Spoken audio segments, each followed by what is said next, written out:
બાંગ્લાદેશથી આવેલા અને ગેરકાયદેસર રાજકોટ શહેરમાં વસવાટ કરી રહેલા અમુક નાગરિકો સામે ઘણા સમયથી ડ્રાઈવ ચાલુ છે. અગાઉ 8 મહિના પહેલાં પણ રાજકોટ શહેર એસઓજી બ્રાન્ચ દ્વારા આવા 34 બાંગ્લાદેશી નાગરિકોને પકડવામાં આવેલ હતા અને તેમને ડિપોર્ટેશનની કામગીરી પણ કરવામાં આવેલ હતી.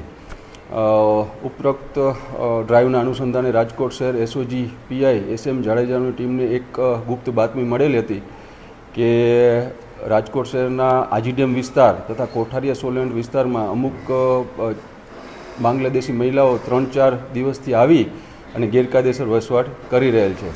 જેના અનુસંધાને રાજકોટ શહેર એસઓજી ટીમ દ્વારા આ 4 મહિલાઓને રાઉન્ડ અપ કરવામાં આવેલ છે, ડિટેન કરવામાં આવેલ છે અને તેમની સામે કાયદેસરની કાર્યવાહી કરવાની ચાલુ છે. પ્રાથમિક તપાસમાં એવું ફલિત થાય છે કે આ 4 મહિલાઓ પાસે કોઈપણ જાતના આપણા કન્ટ્રીના કોઈપણ ડોક્યુમેન્ટ છે નહીં અને છેલ્લા 5 થી 7 દિવસથી રાજકોટ શહેરમાં આવેલ છે.